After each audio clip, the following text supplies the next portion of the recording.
What's going on, everyone? This is Michael Stewart-Isaacs. And this is Shemekka Ebony. And this is your next edition of Sunday Stacks, Stacks. powered by I Am Brilliant. We are super excited about this week's episode. It's been, just an amazing beginning to 2024. We hope all of you out there are having a great start to your new year. It's always a way to get started with all the resolutions and all the different things we need to prepare for in our year. But most importantly, you must prepare for your taxes, keeping those books clean. And here at I Am Brilliant and Sunday Stacks, we love to make sure that as an organization, we keep our books good, and we utilize QuickBooks as a software to help us. So you make sure you check out QuickBooks. As always, to our listeners here at Sunday Stacks, if you click in the link in the description, you can get yourself access to QuickBooks software to help you keep your 2024 on track and keeping your books up to date. I love it. I am definitely feeling the vibe on getting things in order at the beginning of the year. Want to give a quick shout out to Forum. We have a group coming up, LeadHerShip Empowerment. So definitely sign up. Go look and click the link in the description. We want to see you. We want to connect with you, and we want to build with you. And thanks to Forum, we're making that happen virtually in these times that we all need peer support to be the better versions of us. So check me out.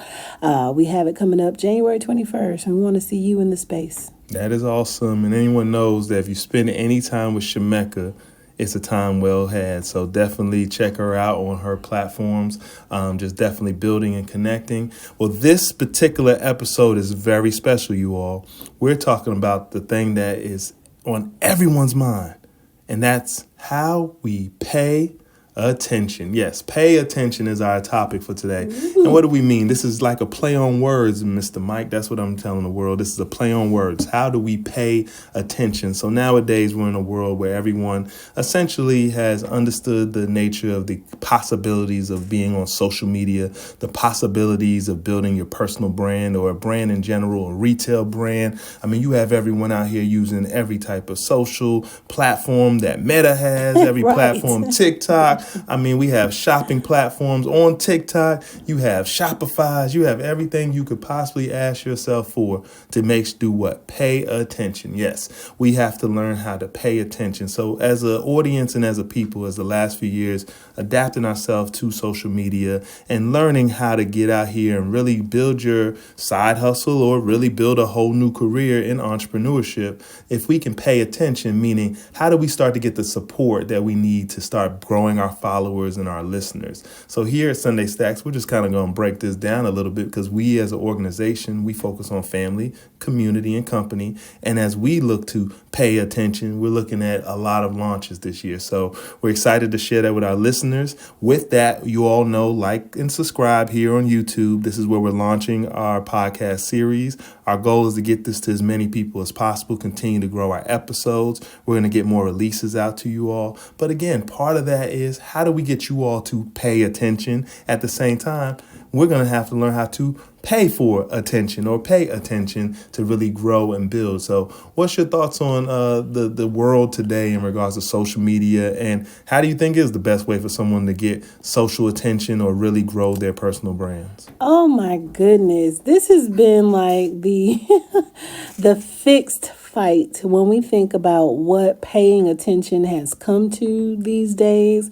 When we just think about, if we just sit back and think about paying attention, every moment we spend on social media, we're paying attention to someone, something, some situation that we may be overspending or maybe in the red or negative. We're paying attention to things. And those that are creators out here, we see people paying attention, but they're not liking our stuff or they're not sharing this content. So therefore, there's a cheat, something that is free and accessible that just hitting that like button that could really put someone that you're watching or peeping in on, really help them grow what paying attention looks like for their creativity on social media. But we hold it back, we hold it hostage, we won't like it, we'll look at it, we'll scroll, we'll talk about it, but we're not as supportive as we could to build our unity better in how we pay attention intentionally, in how we support one another in business, and tailored to also regaining our time and reclaiming our attention spans when it comes to what I like to go down, we're going down these streets when we start strolling through social media. I know that it's amazing that you hit on a great point about how sometimes so many people, I even get family members that may find themselves, I'm like, oh, I saw that vacation or that trip you took, or you hear friends saying, oh, I saw that place you were at. And I'm like, everywhere. You saw all of that. You were everywhere. And I'm like, I didn't realize you saw it. Why? Because you didn't like it. You didn't like it. You didn't share it. You didn't comment. You didn't comment. Like, how was I to know that you really liked it? And, I think that we all have to kind of adhere to this competitive nature within ourselves, right? We're always saying, why them and not me?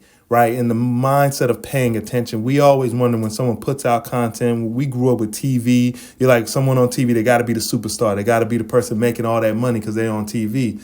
But the real truth of the matter is, whether you're a superstar, weeks ago we talked about Taraji P. Henson as an actress. It doesn't matter who you are. Sometimes you don't always get paid for all the attention that you may be receiving. A lot of social media influencers out there may have millions of followers and still don't monetize at the levels that they possibly can because they're somewhere in the Midwest or they're somewhere not outside of the main corridors of New York and LA and Atlanta and Miami's and all those types of places.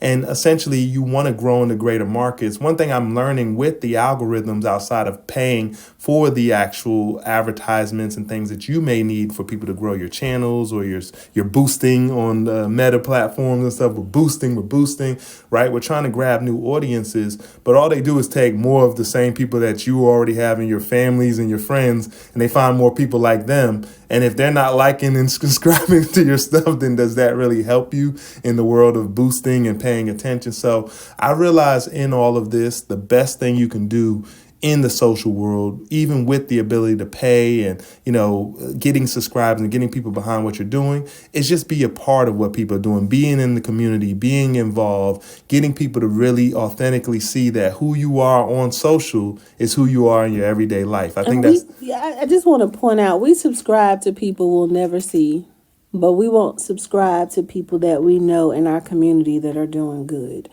We are watchers, but we're not subscribers. And I watch a lot of things that I don't subscribe to, but if it takes too much of my attention, I should be alerted when new content's coming. So as we are looking in how we spend our time, what gets our attention, I would challenge, just imagine what it would do to the algorithm if we all, like, for one day, everybody liked everybody's stuff. Like, no matter what, crazy enough, whatever it may be, just like it and keep going. Like, just like it. I wonder what it would do to the algorithm. Support it, right? Just like an intentional like day, right? Especially for those you care about who are constantly, like, we have people in our family who are musicians. We have people in our family that do so many things. You see them out there grinding and trying, and you won't even give them the one thing that's going to help grow their numbers. But as soon as they find a way on their own, everyone's like, oh, this person. That's my boy. That's my boy. I was there to support him my whole life. I was there when he first started. But not name one time you go, Pat, well, I don't really do social media often.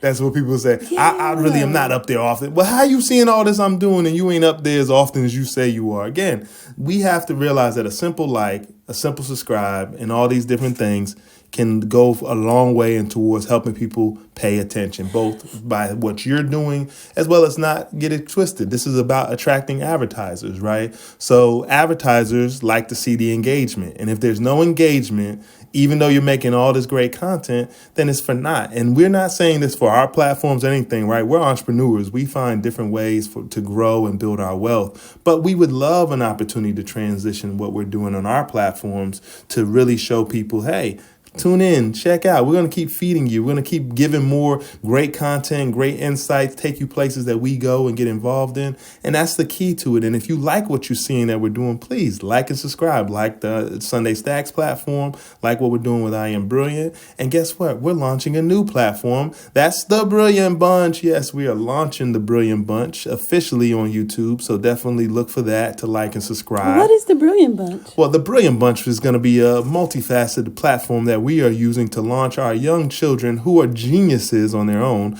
But our young sons, Chi and Maxie, they are both 6 and 3. And these two geniuses, I mean, brilliant. It doesn't even begin to describe the levels of talent that these young boys possess. Humorous, very articulate, well-spoken, and just ready to teach so much. So what they're doing is launching their platform that will talk about our family, but from their point of view. And that is the Brilliant Bunch, an opportunity for young people to see two amazing young people doing great things in community, as well as working with some of the biggest names in corporate brands and entertainers. And we're ready to really get our kids exposed, because people talk about legacy, but legacy is nothing if your kids don't have the experiences to really grapple with what you're building for them.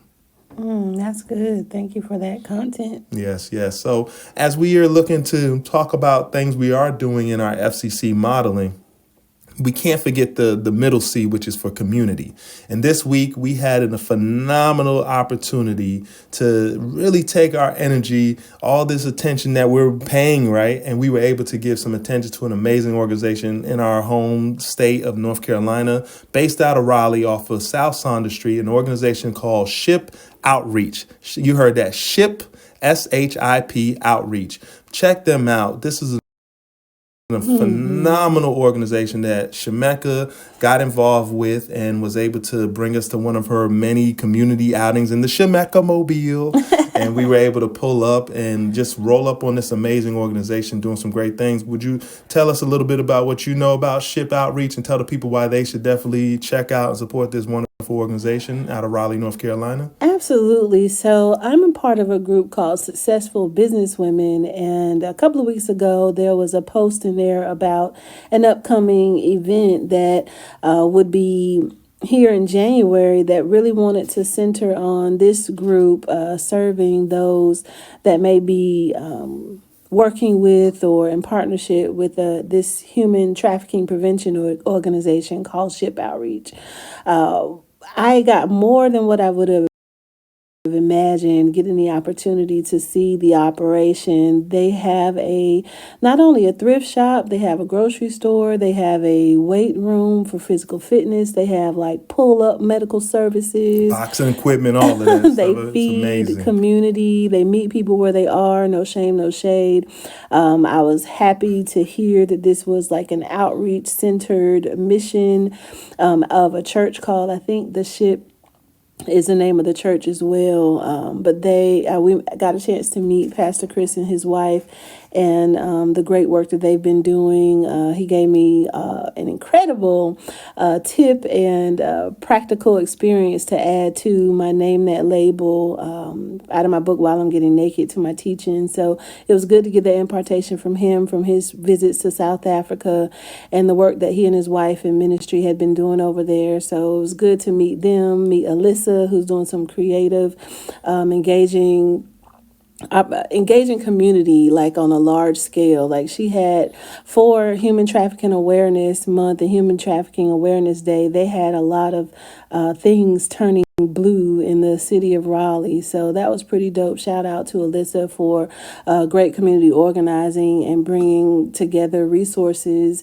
not only business owners, but service providing organizations to support those that are experiencing trafficking in their lives as primary or secondary victims here. Well, I love the work that we've been able to witness. Definitely a shout out to Pastor Chris and his wife, just doing amazing things. It was an amazing event just to see so many different people show up for this awareness. Even myself, I wasn't aware of the day, let alone what's been going on. And it was a way to open up my eyes about some of the victims that are out here in the world who are sometimes not victims for the reasons we think, but because of certain things with changing economies and circumstances. Some people get put into positions of trafficking without even blinking an eye. It could be you, it could be me, it could be any of us for any reason, financial hardship or some circumstance in your life that puts you in an environment that may not be desirable. So I encourage everyone, as Shemekka was stating, to continue to support the SHIP Outreach. It's again in Raleigh, North Carolina. I love volunteers. Yes, volunteers are amazing. Shout out to those volunteers that came out to the event, just doing a great job. Shout shout out to the staff, just, supporting, giving their time and just positive energy and just willingness. So if you want to see more of what our time was with that, check out our Facebook page. It's under I Am Brilliant. I Am Brilliant is our main production company. So check that out on Facebook. And then you can also find us on our Instagram, I Am Brilliant, U, the letter U, R2, the number 2, the letter U, the letter R, the number 2, I Am Brilliant, UR2 on our Instagram page. You can see some of the images and some of the content we had with Ship Outreach. And definitely we encourage you all to do something in your community and wherever you are across the country. Do something to reach out to people within your community and really lend your ear and pay attention to what's going on in your local market to make sure that it becomes the place that you believe is the kingdom that you want to structure for your life. Something I think really stood out to me with this experience, especially being an outreach coordinator in ministry for several years, it was beautiful how no matter what assumptions you may have come into the space with and wanting to help or serve or be of assistance, it was like we all have that reality of within ourselves that we aren't too different from the people that we're thinking we're helping, or we may not be too far removed from needing these same services that we may be a provider of. Or I know I personally have been in a position where I was providing services that I didn't have for myself, and I think Alyssa lifted that same thing in her testimony.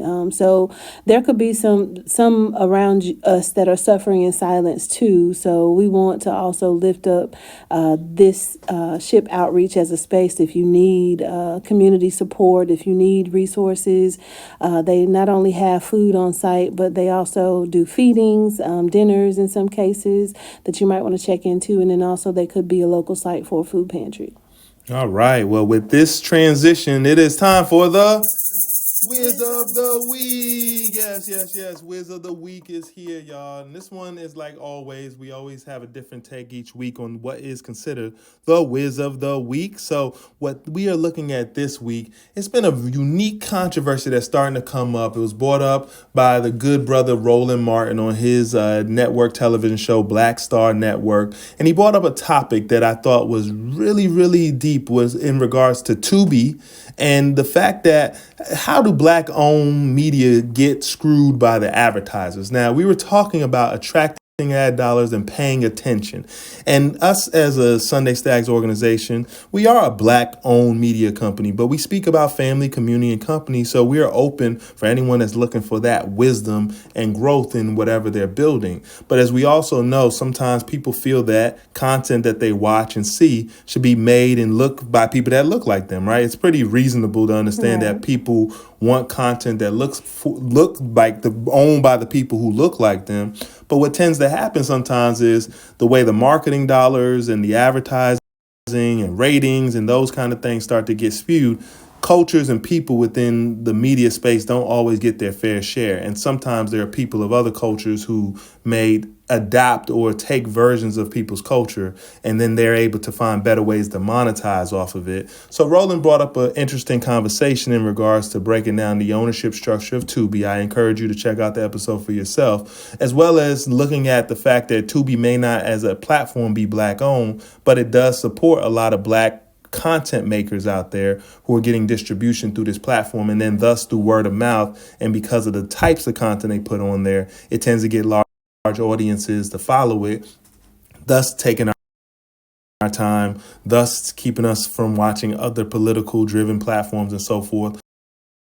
So is it an agenda? Is it good business? Is it something we all have to look deeper in regards to what we consume and where we allow our stuff to be distributed? What are your thoughts on this Roland Martin Tubi circumstance or conversation that's starting to brew up? I can certainly appreciate Roland Martin for his lived experience, expertise in this, and understanding what's going on in the background.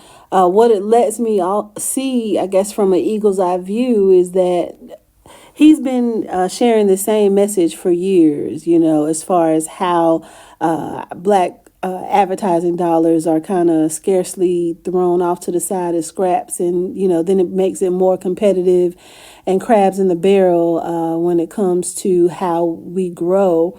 What we see happening with Tubi, I see, it's just how we look at what we create and what draws us. When I think about what Tubi may have, it doesn't look too much different than what Tyler Perry is producing. When we think about the long-term impact of what these visualizations is going to do to our culture, our young people, what we're emulating to be the next trend or culture shift to how we see ourselves as Black families, I think that is critical to make sure that our messaging is forward thinking and more futuristic instead of us repeating or panhandling on the stereotypes that currently limit our capacity today. Yeah, and I love this perspective, and I love these kind of conversations. I think this is where we get into a more authentic place, because it does lead to ask the question, especially when we keep throwing around terms as, authentically Black, or people are attacking being woke in regards to having more of a conscious thinking. You are seeing a wide range of content that's driven towards Black people, especially nowadays with more democratized media. But at the most part, and I always say everything's about the lowest common denominator, and when you say that, that doesn't mean anything a slight on people. It just means what is the majority of Blackness like, and what kind of content do they like the most? And a lot of that tends to gravitate around things that are sexually oriented, things that have violence in it. Wasn't it something from Tubi? We just saw some woman shot a child in the face. Yeah, exactly. That was on Tubi. It was some extreme thing like that, right? So again, it allows for content that starts to put, kind of the messages Negative that we see imaging on the nightly news to reinforce that that's who we are and that's how our community is. And we feel like because that's what they're paying for, this is what we have to produce. Exactly. And I think that's the loop we keep getting stuck in. I think that's the loop hip hop culture and trap/drill music is looped into, because I don't understand that anyone who has any intent to live a good life, who wants to be a father, who wants to have a loving person in your life in one way or another, how we can continue to think that the way we're going about the way we party and our lifestyle is something we want to transition to our children is way beyond me. I understand that people are economically benefiting and having a time of their life, living their best life. But on Tubi, right? But these examples, these scenes of violence, all these things may be keeping it real, trap. but it also is a trap to our psyche, which is discipling our next young generation to basically think that this is the way things should be or how things get done. And we've been going through this loop since Black exploitation films. We've been going through these loops for many years through the 80s in films. People would criticize comedians for the roles they chose or so-called crossing over. So, I mean, there's a lot that we can unpack here. Think about it. Just think, when Roland Martin, who is, and this is Uncle Roland to the nation, right? People aren't listening to him enough. Like, these people these influencers he's tapping on their shoulder and saying, this is how things should be. We could be better if we stayed together collectively and go after things. People, as influential as he is, what's making the people not listen? And that's the dangerous thing we got to look at, because the only difference is money. Yeah. And I think that's the key to it. It is the money, is the ad dollars. So I encourage all of those people in DEI spaces, people that are in those VP suites that are out there who are really trying to create positive change, keep the culture as front and center, all the set aside monies and stuff that are out there with governments. We need to really kind of figure out, how do we align these things with value-based messaging that really enhance our community and enhance our culture. I understand there are levels of realness that happen in our community, but we have to understand that perpetrating and putting these images in front of our community all the time is only reinforcing negative things that aren't going to benefit anyone. And it's temporary dollars, but the long-term stronger dollars is in empowering people. And that's what we're here to prove with the I Am Brilliant, productions, as well as what we're doing here with Sunday Stack. So, I would have to say too, just another point is that we have to be honest with ourselves, because I've seen the most dignified and wise and debutante-ish level professionals get ratchet real quick and change up. And so it's like, if this is what we really want and this is who we really are, then we got to stop playing the game and presenting something different when we're in these rooms, because we can't switch it up for the money if we're really trying to impact a culture shift. And if the money is influencing what you do to the point that you can't afford not to get on the train, then just be honest with it. We understand. No shame, no shade. But let's just be real and not feel like we have to live a double life. As we know here, we could talk about this forever. That's why this episode is about pay attention. Pay attention, people. They're paying for attention. They're paying attention. But what are we doing for the attention? Right? What are we paying attention to? What are they paying for? So don't let yourself be fooled by the dollars. Make changes in your community through your actions and how you carry yourself. Dollars will continue to be spent and flow through the community, but we have to continue to grow it. We have to continue to support one another and understand how to move merchandise and really become the ones who are needing of buying advertising to promote the products we're selling, not being the people who are basically creating the show all the time for the advertisers. So it's a lot of growth we can unpack here. Thank you again to Roland Martin and his team for bringing, attention to this topic. I hope more of y'all dig into the issue. I hope more podcasts choose to talk about this issue. Feel free to invite us on there. Again, we focus on parenting. We focus on what we say our FCC values. So as we wrap up this edition of Sunday Stacks, we encourage you again. Thank you for listening. We want you to like and subscribe here on YouTube. Definitely check out all our other platforms on Instagram. You can find under Shemekka's name, Shemekka Ebony, as well as my name, Michael Stewart-Isaacs. We will put all the links in the description. Thank you again for tuning in to this edition of Sunday Stacks. You want to say last thing to the people? Absolutely. Show us that you were paying